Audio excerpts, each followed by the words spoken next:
A modest proposal for preventing the children of poor people in Ireland from being a burden on their parents or country, and for making them beneficial to the public. By Dr. Jonathan Swift. 1729. It is a melancholy object to those who walk through this great town, or travel in the country, when they see the streets, the roads, and cabin doors crowded with beggars of the female sex, followed by 3, 4, or 6 children, all in rags, and importuning every passenger for an alms. These mothers, instead of being able to work for their honest livelihood, are forced to employ all their time in strolling to beg sustenance for their helpless infants who, as they grow up, either turn thieves for want of work, or leave their dear native country, to fight for the Pretender in Spain, or sell themselves to the Barbados. I think it is agreed by all parties, that this prodigious number of children in the arms, or on the backs, or at the heels of their mothers, and frequently of their fathers, is in the present deplorable state of the kingdom, a very great additional grievance, and therefore whoever could find out a fair, cheap and easy method of making these children sound and useful members of the Commonwealth, would deserve so well of the public, as to have his statue set up for a preserver of the nation. But my intention is very far from being confined to provide only for the children of professed beggars. It is of a much greater extent, and shall take in the whole number of infants at a certain age, who are born of parents in effect as little able to support them, as those who demand our charity in the streets. As to my own part, having turned my thoughts for many years upon this important subject, and maturely weighed the several schemes of our projectors, I have always found them grossly mistaken in their computation. It is true, a child just dropped from its stam, may be supported by her milk, for a solar year, with little other nourishment, at most not above the value of 2 shillings, which the mother may certainly get, or the value in scraps,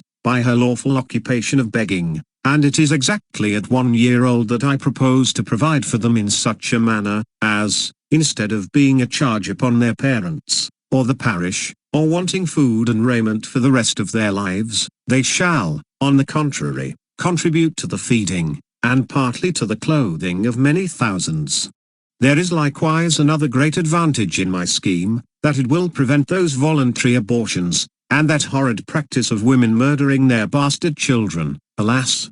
too frequent among us, sacrificing the poor innocent babes, I doubt, more to avoid the expense than the shame, which would move tears and pity in the most savage and inhuman breast. The number of souls in this kingdom being usually reckoned 1,5 million, of these I calculate there may be about 200,000 couple, whose wives are breeders, from which number I subtract 30,000 couple, who are able to maintain their own children, although I apprehend there cannot be so many under the present distresses of the kingdom. But this being granted, there will remain 170,000 breeders. I again subtract 50,000, for those women who miscarry, or whose children die by accident or disease within the year. There only remain 120,000 children of poor parents annually born. The question therefore is, how this number shall be reared and provided for. Which, as I have already said, under the present situation of affairs, is utterly impossible by all the methods hitherto proposed. For we can neither employ them in handicraft or agriculture, they neither build houses, I mean in the country, nor cultivate land. They can very seldom pick up a livelihood by stealing till they arrive at 6 years old, except where they are of towardly parts, although I confess they learn the rudiments much earlier, during which time they can however be properly looked upon only as probationers, as I have been informed by a principal gentleman in the county of Cavan, who protested to me, that he never knew above 1 or 2 instances under the age of 6, even in a part of the kingdom so renowned for the quickest proficiency in that art. I am assured by our merchants, that a boy or a girl, before 12 years old, is no saleable commodity, and even when they come to this age, they will not yield above £3, or £3.50 a crown at most, on the exchange, which cannot turn to account either to the parents or kingdom, the charge of nutriments and rags having been at least 4 times that value. I shall now therefore humbly propose my own thoughts, which I hope will not be liable to the least objection. I have been assured by a very knowing American of my acquaintance in London, that a young healthy child well nursed, is, at a year old, a most delicious nourishing and wholesome food, whether stewed, roasted, baked, or boiled, and I make no doubt that it will equally serve in a fricassee, or a roast. I do therefore humbly offer it to public consideration, that of the 120,000 children, already computed, 20,000 may be reserved for breed, whereof only 1/4 part to be males, which is more than we allow to sheep, black cattle, or swine, and my reason is, that these children are seldom the fruits of marriage, a circumstance not much regarded by our savages, therefore, 1 male will be sufficient to serve 4 females. That the remaining 100,000 may, at a year old, be offered in sale to the persons of quality and fortune, through the kingdom, always advising the mother to let them suck plentifully in the last month, so as to render them plump, and fat for a good table. A child will make 2 dishes at an entertainment for friends, and when the family dines alone, the fore or hind quarter will make a reasonable dish, and seasoned with a little pepper or salt, will be very good boiled on the 4th day, especially in winter. I have reckoned upon a medium, that a child just born will weigh 12 pounds, and in a solar year, if tolerably nursed, increaseth to 28 pounds. I grant this food will be somewhat dear, and therefore very proper for landlords, who, as they have already devoured most of the parents, seem to have the best title to the children. Infant's flesh will be in season throughout the year, but more plentiful in March, and a little before and after, for we are told by a grave author, an eminent French physician, that fish being a prolific diet, there are more children born in Roman Catholic countries about 9 months after Lent, than at any other season, therefore, reckoning a year after Lent,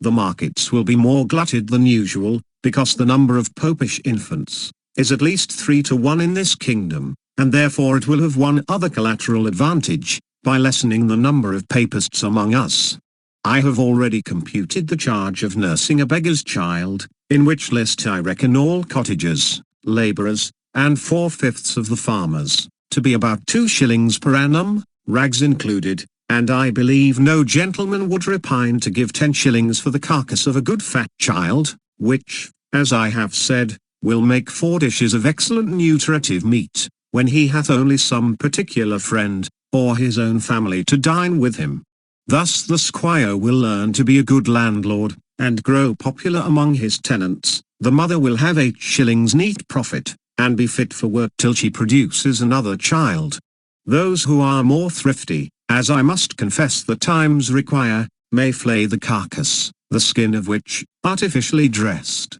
will make admirable gloves for ladies, and summer boots for fine gentlemen.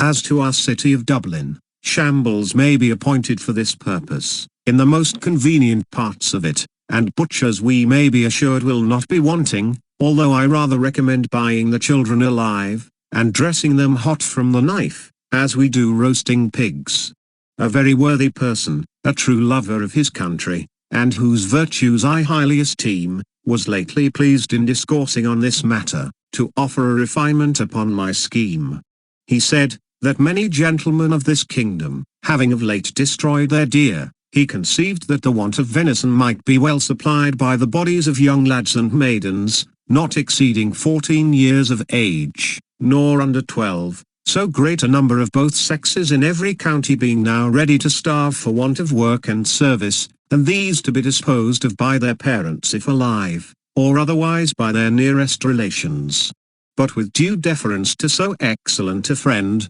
and so deserving a patriot, I cannot be altogether in his sentiments. For as to the males, my American acquaintance assured me from frequent experience, that their flesh was generally tough and lean, like that of our schoolboys, by continual exercise, and their taste disagreeable, and to fatten them would not answer the charge. Then as to the females, it would, I think, with humble submission, be a loss to the public, because they soon would become breeders themselves, and besides, it is not improbable that some scrupulous people might be apartment to censure such a practice, although indeed very unjustly, as a little bordering upon cruelty, which, I confess, hath always been with me the strongest objection against any project, how well soever intended. But in order to justify my friend, he confessed that this expedient was put into his head by the famous Salmanazar, a native of the island Formosa, who came from thence to London,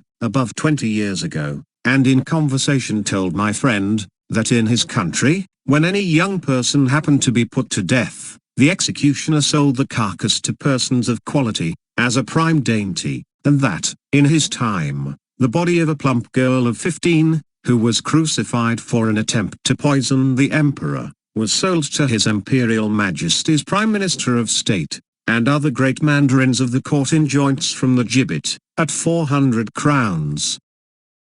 Neither indeed can I deny, that if the same use were made of several plump young girls in this town, who without one single groat to their fortunes, cannot stir abroad without a chair, and appear at a playhouse and assemblies in foreign fineries which they never will pay for, the kingdom would not be the worse. Some persons of a desponding spirit are in great concern about that vast number of poor people, who are aged, diseased, or maimed, and I have been desired to employ my thoughts what course may be taken, to ease the nation of so grievous an encumbrance. But I am not in the least pain upon that matter, because it is very well known, that they are every day dying, and rotting, by cold and famine, and filth, and vermin, as fast as can be reasonably expected. And as to the young laborers, they are now in almost as hopeful a condition. They cannot get work, and consequently pine away from want of nourishment, to a degree, that if at any time they are accidentally hired to common labor, they have not strength to perform it, and thus the country and themselves are happily delivered from the evils to come. I have too long digressed, and therefore shall return to my subject. I think the advantages by the proposal which I have made are obvious and many,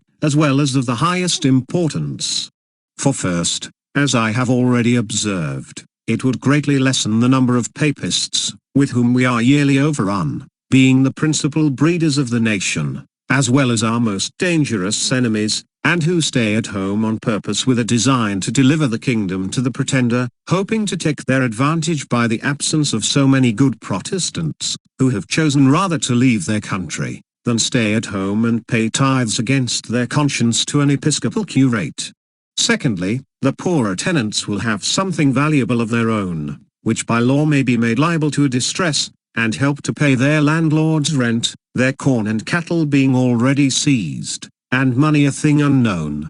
Thirdly, whereas the maintenance of 100,000 children, from 2 years old, and upwards, cannot be computed at less than 10 shillings apiece per annum, the nation's stock will be thereby increased £50,000 per annum, besides the profit of a new dish, introduced to the tables of all gentlemen of fortune in the kingdom, who have any refinement in taste. And the money will circulate among ourselves, the goods being entirely of our own growth and manufacture. Fourthly, the constant breeders, besides the gain of 8 shillings sterling per annum by the sale of their children, will be rid of the charge of maintaining them after the first year. Fifthly, this food would likewise bring great custom to taverns, where the vintners will certainly be so prudent as to procure the best receipts for dressing it to perfection, and consequently have their houses frequented by all the fine gentlemen, who justly value themselves upon their knowledge in good eating,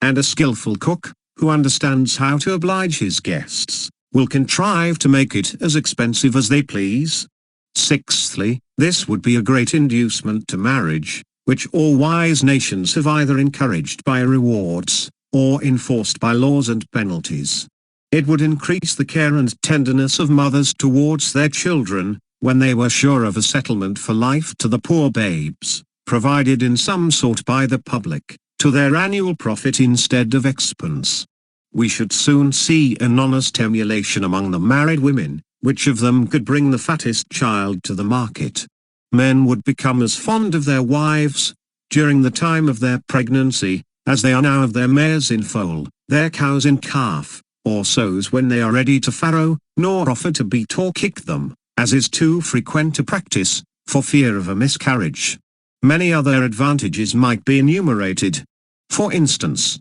the addition of some 1,000 carcasses in our exportation of barreled beef, the propagation of swine's flesh, an improvement in the art of making good bacon, so much wanted among us by the great destruction of pigs, too frequent at our tables, which are no way comparable in taste or magnificence to a well-grown, fat yearling child, which roasted whole will make a considerable figure at a Lord Mayor's feast, or any other public entertainment. But this, and many others, I omit, being studious of brevity.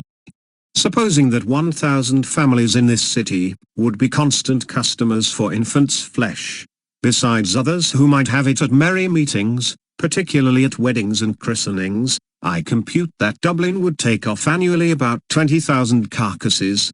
and the rest of the kingdom, where probably they will be sold somewhat cheaper, the remaining 80,000. I can think of no one objection that will possibly be raised against this proposal, unless it should be urged that the number of people will be thereby much lessened in the kingdom. This I freely own, and was indeed one principal design in offering it to the world. I desire the reader will observe that I calculate my remedy for this one individual kingdom of Ireland, and for no other that ever was, is, or, I think, ever can be upon earth. Therefore let no man talk to me of other expedients, of taxing our absentees at 5 shillings a pound, of using neither clothes, nor household furniture, except what is of our own growth and manufacture, of utterly rejecting the materials and instruments that promote foreign luxury, of curing the expensiveness of pride, vanity, idleness, and gaming in our women, of introducing a vein of parsimony, prudence and temperance, of learning to love our country, wherein we differ even from Laplanders, and the inhabitants of Topinamboo, of quitting our animosities and factions, nor acting any longer like the Jews, who were murdering one another at the very moment their city was taken, of being a little cautious not to sell our country and consciences for nothing,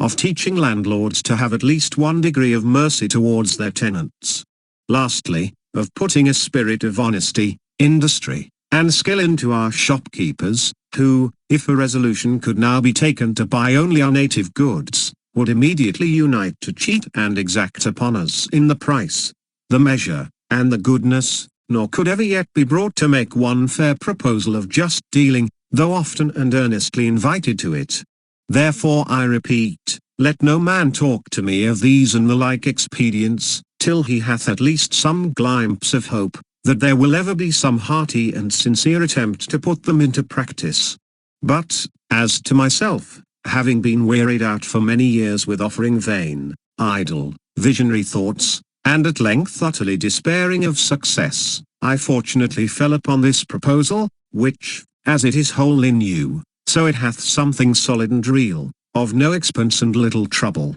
full in our own power, and whereby we can incur no danger in disobliging England. For this kind of commodity will not bear exportation, and flesh being of too tender a consistence, to admit a long continuance in salt, although perhaps I could name a country, which would be glad to eat up our whole nation without it. After all, I am not so violently bent upon my own opinion, as to reject any offer, proposed by wise men, which shall be found equally innocent, cheap, easy, and effectual. But before something of that kind shall be advanced in contradiction to my scheme, and offering a better, I desire the author or authors will be pleased maturely to consider 2 points. First, as things now stand, how they will be able to find food and raiment for 100,000 useless mouths and backs. And secondly, the being a round million of creatures in humane figure throughout this kingdom, whose whole subsistence put into a common stock,